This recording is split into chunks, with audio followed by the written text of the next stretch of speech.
Okay. Ito seryosong usapan lang tayo. Kung gusto mo na maging maayos ang sitwasyon mo ngayon na hiwalay na kayo ng ex mo, o kung gusto mo na makamove on ka ng maayos at sabihin nating mas mapabilis pa ito, o hindi ka mamblema o hindi ka magkaroon ng regret o pagsisisi in the future o sa kinabukasan. At lalong-lalo na sabihin natin kung gusto mo na magkaayos pa kayo o kontakin ka pa nito ulit, whether you get back with your ex o magbalikan pa kayo o hindi, o sabihin natin kung gusto mo na kontakin ka ng ex mo, then makinig ka sa akin ng mabuti. Kung gusto mo na maging maayos ang sitwasyon mo sa pinagdadaanan mo ngayon. Kasi sa totoo lang, itong bagay na ituturo ko sa inyo, dito madalas may mga sumasablay. Okay?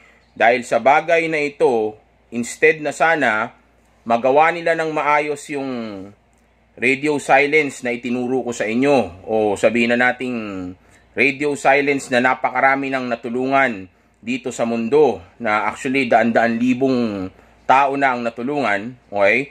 Instead na mangyari sana yan ng maayos o makuha nila yung gusto nilang makuha sa bagay na iyan, dahil dito sa bagay na ito, dito sila sumasablay. Kaya nangyayari, instead na okay na sana yung umpisa, okay na yung self-improvement, okay na yung abihin nating mga bagay na ginawa nila during radio silence, yung disiplina, yung effort, okay, lahat-lahat, okay? Instead na okay na sana, pero dahil sa bagay na ito, ang madalas na nangyayari ay bigla silang sumasablay. Kaya nag-i-end up yung karamihan dito ng may regret sa utak nila. Tandaan nyo, heartbroken ka na nga, o broken-hearted ka na nga, okay?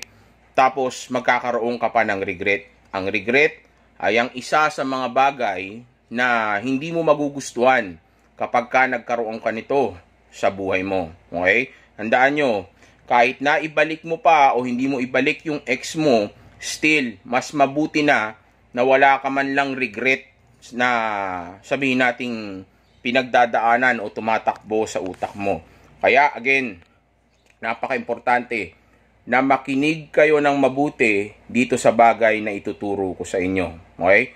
Ngayon ang tanong, ano ba kasi itong bagay na ito na ituturo ko sa inyo na napaka-espesyal at napaka-importante? Well, actually, itong bagay na ito ay walang iba kundi yung pagpo-post mo ng litrato o ng picture mo after mong mag 30 days of radio silence. Okay? Dahil tandaan niyo sa radio silence, 30 days kang naka-deactivate yung account mo. Okay? Mas mabisa ang radio silence kaysa sa kahit ano pang bersyon ng no contact na mapapakinggan ninyo o mapapanood ninyo dito sa internet o mababasa ninyo sa kahit anong libro. Kasi tandaan nyo, kung inaasahan ng ex mo na nandiyan ka lang palagi at sabihin nating backup plan ka niya o naghabol ka na sa kanya o alam na alam niya kung gaano mo siya kamahal, okay? Then of course, meron siyang sabihin na nating pakiramdam o paniniwala na anytime ay pwede kanyang kontakin, okay? Mapa-internet man yan o sabihin nating sa cellphone number mo, okay? Pero kung pagdating ng oras, since lahat nga ng ex ay sumisilip sa mga social media account natin, kahit na wala ka pang pinopost, okay? Let's say, kahit na na-miss ka lang niya, gusto lang yan tingnan yung picture mo, okay? Since ganyan yung sitwasyon, then kung bigla kang mawawala sa social media, okay, at hindi ka niya mahanap, then magkakaroon siya ng sense of urgency, o sabihin na nating fear, na baka kung ano nang nangyari sa'yo, o hindi ka na niya makontak ulit, o sabihin nating paano kanya makikita ulit, o sabihin natin paano ulit siya makakakonekta sa iyo dahil nga nawawala ka. Okay? And from that moment, so oras na mag-deactivate ka ng account mo at silipin ka ng ex mo, then mag-uumpisa ng mag-work yung radio silence at palakasin yung attraction niya sa iyo. Okay? Yung sabihin natin yung pag-aalala niya, yung mystery, okay? Yung pag-i-invest ng time, ng energy, ng sabihin nating pag-iisip sa iyo. Okay? Matter of fact, itong mga bagay na ito ay ang mismong sabihin nating dudurog ng puso niya sa oras na mawala ka sa internet. Okay? Dahil nga, buong paniniwala niya na lagi ka lang nandiyan. Okay? Hindi katulad nung sabihin natin, oo, no contact nga, wala kang nga pinopost, pero pag binrowse ka naman niya sa internet, may kita ka pa rin niya. So kahit paano, meron pa rin yung paniniwala, since arrogant ang mga dumper, okay, may paniniwala pa rin yan na anytime pwede siyang kumonekta sa iyo. Kasi nga, nandun pa yung social media mo. Pero kung wala ng social media, then matatakot siya ngayon. Baka hindi ka na niya makontak pa muli. O baka ano nang nangyari sa iyo. Baka pinagpalit mo na siya. O baka naka-move on ka na talaga. Okay? Kaya mas powerful o mas importante ang radio silence. Okay? Di hamak o mas higit talaga na mas power ang radio silence o yung pag-deactivate ng account, okay, kumpara sa no contact, okay, dahil magki-create yan ng sense of urgency, lalong-lalo na kung gagawin mo ito, okay, at tatagal ito ng 30 days. Pero kung kumontak ang ex mo at sinabi niya, I love you, I miss you, I'm sorry, magkita tayo, o magbalikan na tayo, okay, isa man dyan sa sinabi niya, okay, at wala pang 30 days, then pwede ka nang makipagkita sa kanya. And may proper way din ng pagre-reply mo dyan at pakikipagkita mo sa kanya kapag ginawa niya na yung bagay na iyan. Okay? Pero kung sakali man na hindi ganyan ang mangyari, o sabihin nating umabot nga ng 30 days at hindi pa rin siya kumukontak sa iyo, then ang bagay na gagawin mo after niyang mag-isip sa iyo, dahil for sure, mag-iisip yan. Maniwala kayo sa akin. Itataya ko ang reputasyon, pangalan, pagmumukha ko, o pati na rin ng sabihin natin itong channel na ito, at pati na rin yung nasa baba ko, okay? Kung na kailangan putulin ko yan, putulin natin yan, okay? Pero ganun lang talaga ako confident, okay? Kahit ano pa mangyari, lagi ko ipaglalaban itong radio silence na ito, dahil sigurado ako, sa loob ng 30 days na yan, magiging ikaw ang laman ng utak niya. Sa totoo lang, itong radio silence na ito ay ang tinatawag ko na sabihin nating anti-rebound or anti-dating ng mga exes ninyo para hindi siya mag-date ng iba o makapag-entertain ng iba. Okay? Kasi nga sa oras na mawala ka sa social media, ikaw na lang ikaw ang tatakbo sa utak niya. Okay? Ano nang ginagawa nun? Nasaan na yun? O contact ko pa ba siya ulit? Okay? Active pa ba yung cellphone number niya? Sasagutin niya kaya ako doon, okay? Saan ako pwedeng sa kanya, mag-reach out, okay? Nakikita niya pa ba yung ginagawa ko? Okay, kasi minsan, yung mga ex ninyo, nagpo-post yan ng kung ano-ano sa social media, okay? Tandaan nyo, lahat ng ex sumisilip sa, sa social media, okay? Sa mga account ninyo, even kayo. Kaya nga pinipigilan ko kayo, yung gawin yan, baka kung anong makita ninyo. Dahil tandaan ninyo, ang mga babae ay, o mga exes ninyo ay nagmamanipulate sa social media. So para hindi maka-apekto ito sa inyo, huwag kayong sisilip. Hayaan yung siya ang sumilip. Okay? Pero still, kahit hindi nyo yan silipin, o silipin nyo man, ang iisipin pa rin ng ex mo ay sinisilip mo yung mga post niya. Okay? At yung iba dyan ay sadya. So kung may kita niya na wala ka ng social media account, okay? Since ang breakup ay test lang naman, okay? So umpisa, nagkakatotoo lang ang breakup at natutuluyan lang kapag mali na yung mga ginawa mo, okay, after ng breakup ninyo. Kaya nga, nagre-radio silence tayo para maging tama yung mga susunod na, na mga pangyayari. Diba? Parang doon sa movie na One More Chance, diba? Ni Bea Alonzo at ni John Lloyd Cruz, diba? Nung una na naghabol si John Lloyd, ayaw ni Bea, lumalayo na si Basha ba, diba? Basha, diba? Ayaw niya na kay Popoy, diba? Pero nag-move on si Popoy, 'di ba? Tingnan niyo kung ano nangyari nung nawala si Popoy, 'di ba? Nagkaroon ng magandang impact, okay? But anyway, yun nga 'yung sinasabi ko. So, sa moment na iyon, balik tayo doon sa sinabi ko kanina tungkol doon sa social media, okay? Alam ng ex mo na kahit paano isumisilip ka nga sa social media niya, okay? So, kung ang gagawin mo habang nasa testing pa lang siya at hindi pa naman totoo itong breakup na ito, okay?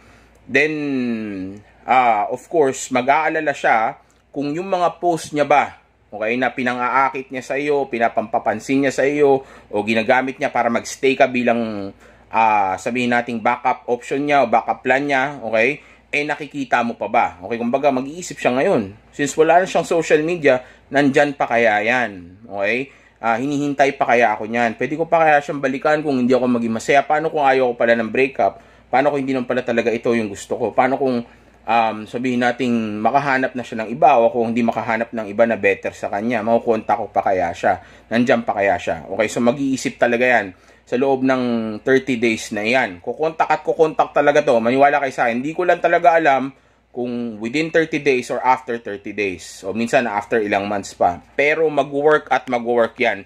Depende lang talaga sa mga ipinakita mo, ginawa mo sa kanya o sitwasyon ninyo. Okay? Tandaan nyo, hindi ako lumikha ng kung anong relasyon na mayroon kayo. Kayo yon, okay?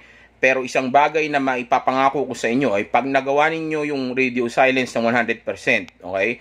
Then sigurado ako na kung ano man yung gusto ninyong makuha sa relasyon na mayroon kayo o dito sa breakup na pinagdadaanan kayo, dun sa radio silence mismo ay maibibigay ko sa inyo. Kaya nga, importante na gawin ninyo itong bagay na sinasabi ko sa inyo. Okay? So, kung mawala nga social media, di mag-aalala na siya lalo, di ba? Ano kayang ginagawa nun? Nakikita niya pa kaya yung mga post ko. So, makakadagdag yun sa kanya. So, since tandaan nyo, mas nagpapahalaga tayo sa mga bagay na sabihin nating nawala na o sabihin nating kasi mararamdaman niya na yung loss di ba? Mas nag-i-invest tayo sa bagay na mas nakakakuha ng atensyon natin, kaya nga na-in love siya sa'yo, okay? Dahil ng mga time na yun, ikaw pa laman ng utak niya nung okay pa kayo, okay? Since ngayon hindi ka na laman ng utak niya, okay? Then of course, hindi siya natutulungan nito para bumalik sa iyo. Pero pag nag-radio silence ka at naging laman ka ulit ng utak niya, meaning magagawa mo ulit yung brain niya na mag-invest ng atensyon sa iyo, okay? Then of course, tataas at tataas ang value mo. Dahil kung saan tayo nag-i-invest ng time, okay, o ng kahit anong bagay, tumataas ang value nito. Parang ikaw ngayon sa ex mo. Dahil siya palagi ang laman ng utak mo, of course, tumataas lalo value niya kahit na iniwanan ka na niya. Iba nga, niloko na kayo Pero tumataas pa rin yung value ng tao na ito sa inyo. Kahit nga ayaw nyo na sa kanya noon. Dati nga, gusto nyo na rin hiwalayan yung ex nyo. Pero dahil hiniwalayan ka, tinan mo, dahil laman siya palagi ng utak mo, at natakot ka na pwedeng mawala yung investment mo, naghahabol ka ngayon. Siya palagi ngayon yung hinahanap mo. Mas lalong tumaas yung value niya ngayon sa utak mo. Okay? So, kaya, napaka-importante na mag-radio silence kayo ng tama. Okay? So, nawala yung social media mo. Okay? Sa loob ng 30 days. So, isip ng isip sa yan. Naghihintay ngayon yan kung kailan ka, kung lalabas ka pa ba, anong ginagawa mo, kamusta ka na kaya. May times gusto na mag-reach out niyan, pero ina-avoid niya yung gulo. Yung lalo na yung mga avoidant. Okay? Ayaw nila ng gulo. So, isipin niya, baka snabin mo siya, baka awayin mo siya. Umayos kaya buhay mo, nasira ka kaya, sinaktan mo kaya yung sarili mo, o sabihin natin nasaktan ka kaya sa mga moment na ito. Baka pag nag-reach out siya, kung ano-ano mga sabihin mong negatibo, okay? So, wala siyang idea sa iyo. Clueless siya. Matter of fact, most of the time, ang iniisip niya pa is yung negative na bumagsak ka o kaya hindi ka naka-move on. Okay? Dahil yun yung nakita niya sa iyo nung umpisa. Okay? So, kung ano yung pininta mo sa kanya, of course, yun yung may iwan na imahe. Pero, of course, gugulatin natin siya. Okay? At ito yung bagay na gusto kong matutunan ninyo. Na sinasabi ko kanina sa inyo, na actually may mga tao na sumasablay. Pero pag nagpa-coach kayo sa akin, maniwala kayo sa akin, may iwasan natin tong sablay na ito. Kasi nga na-explain ko na maayos. Pero yung iba nga, gusto ibalik yung ex, pero hindi naman marunong magsakripisyo, kaya nangyayari, sabihin na nating sumasablay talaga. Negative yung impact. But anyway, ito yung gagawin ninyo. Okay? After 30 days, di ba, magre-reactivate kayo ng account. Okay? Tapos mag-upload kayo ng isang photo. Matter of fact, pwede ninyong, ang gusto kong gawin pa nga ninyo is i-update ninyo yung profile picture ninyo sa Facebook. Okay? Pag inactive nyo yung account nyo o reactivate ninyo yung account ninyo, palitan niyo yung profile pic niyo sa Facebook, tapos mag-post kayo ng isang litrato. Okay? At itong litrato na ito, o yung profile pic mo sa Facebook, o yung sa litrato na ipopost mo na ito, unahin mo muna actually yung pag-post mo ng picture bago mo i-update yung profile pic mo sa Facebook. Okay? Pero ang litrato na ito na gusto kong i-post mo, okay, sa moment na ito, na magre-reactivate ka na ng account mo after 30 days, ay walang iba kundi yung sinabi ko sa radio silence, okay, na maraming ang hindi nakakasunod kasi nga matitigas ang ulo. Iba sabihin walang pera pero gusto ibalik yung ex, 'di ba? Iba sabihin sabihin na hindi niya 'to magagawa pero gusto ibalik yung ex, 'di ba? Tandaan nyo, pag hindi nyo ginawa na maayos yung radio silence, walang sisihan, okay? Dahil gumawa na kayo ng sarili nyong bersyon, okay? Tandaan nyo, kasama ito, itong pag-upload ng photo na ito. At itong photo nga na i-upload ninyo, ay walang iba kundi yung photo na kung saan ipapakita mo lahat ng mga improvement na nangyari sa buhay mo. Hindi lang to para sa ex mo, kundi para din to sa sarili mo. Ipapakita mo sa buong mundo. Sabit lang yung ex mo, okay? Pati na rin to sa sarili mo. Kumbaga parang kang naging proud na move on ka sa pinagdaanan mo at ito yung buhay na nangyari sa iyo. Tandaan mo, mas maganda talaga kung totoong nangyari ito sa iyo, okay? Kung saan ipapakita mo gaano nagbago yung itsura mo, gumanda yung buhay mo, okay? Tapos may mga kaibigan kang kasama, okay? Tapos sa tabi mo, magtatabi ka ng isang attractive na babae, okay? Attractive na babae na hindi kayo maglalandian, okay? Hindi kayo magfa-flirt, hindi mo siya hawakan, itatabi mo lang siya, okay? Habang nasa isang lugar kayo na high value. Kailangan magmukha kang successful, okay? Handa mo, mas mabuti kung talagang totoong magiging successful ka sa loob ng 30 days. Dahil tandaan nyo, again, gaya ng sinabi ko kanina, ulit-ulitin ko ito, hindi alam ng ex mo kung ano nangyari sa buhay mo. Most of the time, ang iniisip niya pa nga ay nasira ka after ng breakup ninyo dahil nga, of course, ito yung imahe na ibinigay mo sa kanya. Okay? Kaya gugulatin natin siya na sobrang gaan ng dating mo. Okay? Sobrang positive ng vibe mo. Okay? Tapos may makasama kang mga kaibigan mo. Tapos nasa isang lugar kayo na high value like restaurant, or club, or bar, or sabihin natin pwedeng kung nasaan man kayo, lugar na maayos, okay? Tapos masayang-masaya kayo, okay? Positive na positive ka, magandang-maganda ang itsura mo, okay? Tapos mukha kang successful, okay? Tapos yun nga, may katabi kang babae ngayon. Isipin mo, sobrang positive naman niya, sobrang ganda ng buhay niya. Pero teka muna, sino yung babae na iyon? Di ba? Parang kay Popoy and Basha nga, di ba? Sa One More Chance, di ba? Isipin mo, ayaw niya kay Popoy nung una kasi ang gulo-gulo na ng buhay ni Popoy, di ba? Dahil nga basag na basag siya. Pero nung umayos yung buhay niya, tas nagkaroon siya ng bago, nakita ni Bea doon sa picture na magkasama yung dalawa, di ba? Gulong-gulo siya, di ba? Dahil nga may bago na siya. Okay? Isipin nyo, kung noon nagustuhan ka niya nang hindi pa ganyang kaayos yung buhay mo at hindi ka ganyang kapositibo, paano pa ngayon na nag-improve ka pa? Okay? Ngayon ang tanong, bakit kailangan may babae sa tabi mo o may opposite sex ka sa tabi mo? Simple lang. Para nang sa gayon ay makaramdam siya ng sense of urgency para kontakin ka at alamin kung sino yon, may chance pa ba siya, okay? At para makaramdam siya ng insecurity kahit paano, okay, na pwede ka nang maagaw ng iba. Okay, lalong-lalo na sa bagong version mo. Kung siya nga nagkagusto sa iyo noon, paano pa yung ibang babae ngayon na mas maayos ka na? Tandaan, pinapakitaan natin siya ng pre-selection.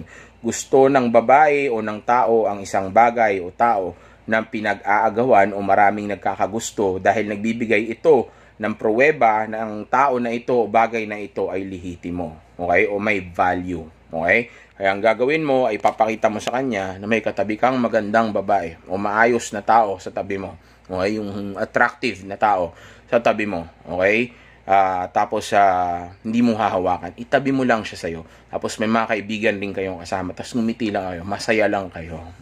Okay? Kailangan magmukha kang attractive. Tapos after mong i-post yun, okay, after ng 30 minutes or 1 hour, okay, laruin mo na lang o 40 minutes, bahala ka na, basta max of 1 hour, i-update mo naman yung photo mo. Okay? Tapos lagyan mo ng isang malupit na quote na hindi mo siya papatamaan, positive lang. Okay? Positive na quote. Okay? Like for example, sabihin nating pwedeng basta kailangan hindi magko-correlate o kokonekta sa breakup ninyo o sa ugali ng ex mo o tungkol sa kung anong ginawa niya sa iyo. Wag parinig, wag magmumukha kang bitter nun. Okay, para sabihin natin ilagay mo na business before pleasure. Okay?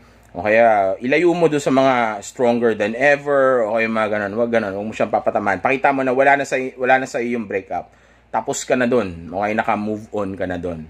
Okay? Okay, lagay mo, let's say, kung nasa isang restaurant ka, pwede mo ilagay na be high value, o kung ano man, bahala ka na. Kung anong ilalagay mo. Depende kasi yan sa litrato na pipiliin mo. Kailangan konektado siya dun sa litrato na ipopost mo. Okay? Pag-isipan na lang ninyo mabuti. Kung gusto nyo tulong ko, kung pagdating sa caption, pwede ko kayong tulungan dyan. Pwede kayo magpa-coach sa akin. Okay? Let me know lang. Nandiyan dyan yung link sa baba. Okay? Just message my assistant lang para matulungan ko kayo. Okay?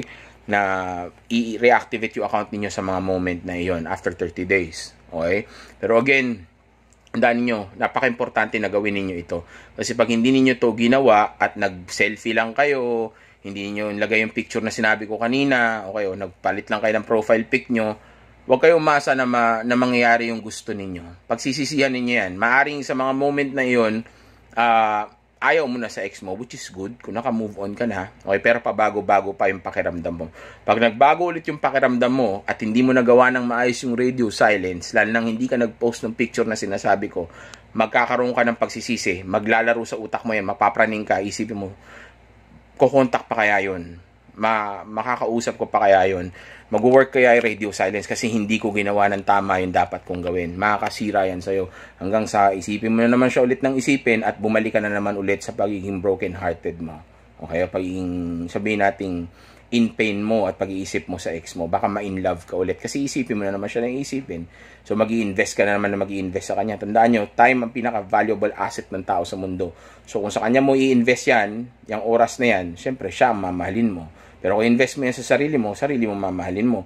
Kung sa business mo i-invest, yung business mo, mamahalin mo. Kung saan ka naka-invest, yun ang mamahalin mo. So, kung nakalimot ka na sa ex mo ngayon, tapos naging mayabang ka, gaya nung iba dyan, okay, na nag-post na lang ng picture na gusto lang nila para sa sarili nila, pag nagbago yung emosyon ninyo, maniwala ka sa akin, lalo na kung naghihintay ka kung magre-reach out yung ex mo, tapos ka. Okay, gagawin mo ito hindi para bumalik lang yung ex mo, kundi para iwas regret sa sarili mo. Kumontak man siya, okay, o hindi, o pag kumontak siya tapos binalik mo man siya o hindi, okay, at least wala kang regret kasi alam mong ginawa mo yung tama. Okay? So, napaka-importante na gawin niyo itong bagay na ito. Kasi maniwala kayo sa akin, sobrang effective nitong radio silence. Pero gagawin nyo ng tama. Yung iba, yung mayabang eh. Kasi nga, naka-move on na raw sila. Mga tanga-tanga nga. Gaya nga ng like ko sinasabi sa mga to. Nag-invest ka na, nag-effort ka na, hindi pa tinapos na maayos. Hindi mo naman kailangan ibalik yung ex mo eh. Hindi naman to kasama sa pagbabalik ng ex mo eh. Pero malaking impact ito. O ang byproduct nito is pwedeng kumontak yung ex mo. Pwede pa rin may mangyari sa inyo, magkita kayo, maghabol ito sa iyo. Okay, pwede maging kayo ulit. Nasa sa'yo na yan, bahala ka. Pero ako tatanungin mo, mas maganda ko i-downgrade mo na lang, i-date mo na lang. Okay? Kumbaga, kahit paano, makinabang ka na lang sa kung ano mang ibibigay niya sa iyo sa mga moment na ito. Kasi by this time, pag yung ex mo na ang kumontak, nasa iyo na yung power. 'Di ba? So, why not take advantage of that? Kasi siya na yung kumontak, siya na yung may kailangan sa iyo ngayon, siya na yung naghahabol. 'Di ba? So, pwedeng i-downgrade mo na lang. Pero yun nga, kung hindi mo gagawin yung bagay na yan, hindi ka mag-upload nung picture na may kasama kang iba at nasa magandang lugar kayo, kailangan high value na lugar, mukhang high value, okay, hindi pwede na, okay, hindi pwedeng basta okay lang, o yung selfie lang, okay, pag di mo ginawa, lalo na iba, may hollow blocks pa sa likod, okay, ang pangit nung background, tapos yung babaeng kasama, mukhang binayaran ng 150, nakapustiso pa, di ba, o tanggal pustiso, di ba, pag ganyan yung bagay na ginawa ninyo, maniwala kayo sa akin, magkaka-regret ka. Ayaw mo man na sa ex mo o gusto mo pa, pwede ka magka-regret kasi sasagi sa utak mo, okay, dahil hindi ka man fully healed sa loob lang ng 30 days, it will take time para mag-fully healed ka. Tandaan nyo, nagbabago pa ang emosyon mo niyan, okay? So, pag pumasok ulit sa utak mo yung ex mo, yari ka. Kasi isipin mo, babalik ba ako ulit ng no contact, ano ba ulit gagawin ko, ganyan. Maggugulo yan sa utak mo kasi nga hindi mo ginawa ng perfecto. Isa sa mga bagay kung bakit gusto kong gawin niyo ito ng perfecto ay para walang pagsisisi o wala kang ibang iisipin pa. Okay, dahil baka nga mag-isip ka na mag-isip pag di mo nagawa ng maayos ito. Dahil natural, hindi mo ginawa ng tama. So, isip mo, what if, di ba? May mga what if ka tuloy sa utak. What if ginawa ko? Kukonta kaya yun? Pumunta kaya yun? kasi naghahabol ka rin ng validation kahit paano sa mga moment na ito Hindi mo naman ganun kadali tanggalin yung attachment na yun o yung hinahabol mong validation kasi gusto mo malaman kung magugustuhan ka pa niya ulit di ba? Kahit na ayaw mo na sa kanya, may ganun pa rin sa utak mo. Okay, kaya para mawala yan, hindi ka maging ganyan, gawin mo ito. Okay, ako nang nagsasabi sa iyo, huwag kang maniniwala sa arrogance ng utak mo. Maging confident ka ulit, lalo na pagka naka-move on ka ng kahit paano, tapos na-improve mo na yung sarili mo, may iba na nagkakagusto sa'yo, may iba kang ka-date, o kaya sabihin natin gumanda buhay mo, kahit paano, magkakaroon ka ng arrogance, yabang ka, magkaka-confidence ka. Pero wag mong susubukan na suwayin yung turo ko. Okay? Dahil ilang taon ko nang ginagawa ito, napakarami ng tao na tulungan ko, nagawa ko na rin to sa sarili ko, okay? Napakaraming tao na ang namblema nung hindi nila ginawa ito ng tama. Huwag ka nang sumali doon. Maniwala ka sa akin. Pag sisisihan mo yan, pag nagkaroon ka ng regret, mas mabigat yon. Dala-dala mo yon sa dibdib mo. Okay? So, kung gusto mo na yung ex mo ang madurog ang puso at maghabol sa iyo at mahaling ka ulit, okay? At least nasa ganong klaseng sitwasyon kayo, kahit ibalik mo man yan o hindi, then gawin mo itong litrato na ito. Okay? Hindi to para sa kanya, kundi para din to sa iyo, para wala nang regret pa sa utak mo. Okay, pero kung ayaw mong gawin, ang problema sa akin, be my guest, go ahead, okay? Basta tandaan nyo, walang sisihan, okay? At walang manghihingi sa akin ng libreng coaching, hindi ko kayo bibigyan, okay? Dahil kasalanan mo yan sa sarili mo. Tinulungan na kita, tinuruan na kita, libre na tong turo ko, pero matigas ang ulo mo, mayabang ka, okay? Then, bahala ka sa buhay mo. Okay? Inuna mo yung, porque lumakas ka lang ulit, akala mo magaling ka na ulit, di ba? So, bahala ka sa buhay mo. Again, alam ko tong sinasabi ko, daan-daang libo na ang natulungan ko. Okay? Magmimilyon na ang natulungan ko nito. Okay? So, kung hindi mo gagawin ito, then maniwala ka sa akin, may kalalagyan ka. Alam ko may times na pagka confident tayo sa sarili natin, feeling natin, alam na natin lahat. Okay? Kaya wag ka magpapadala dyan sa bagay na yan. Dahil pag nadala ka dyan sa bagay na yan, maniwala ka sa akin, yari ka. Okay? Kaya napaka-importante na sabihin nating humble ka pa rin kahit paano. Balansihin mo, okay, yung kaisipan mo. Dahil pag di mo binalansi yan, yari ka. Okay? So again, mag-upload ka ng photo na sinabi ko kanina, and make sure na ang focus mo is moving on, self-improvement, at yung paghahanap mo ng purpose mo in life. Pag kumontak na siya, sinabi niya, I love you, I miss you, I'm sorry, magkita na tayo, magbalikan na tayo, isa man doon, no? Kahit ano doon sa mga sinabi ko kanina ang sabihin niya, then yun lang ang time na magre-reach out ka sa kanya o magsiset ka ng date. And may proper way din para iset mo yung bagay na iyan. Okay? Pag di mo rin sinunod yung proper way, masisira na naman kayo. Okay? So, makinig na mabuti.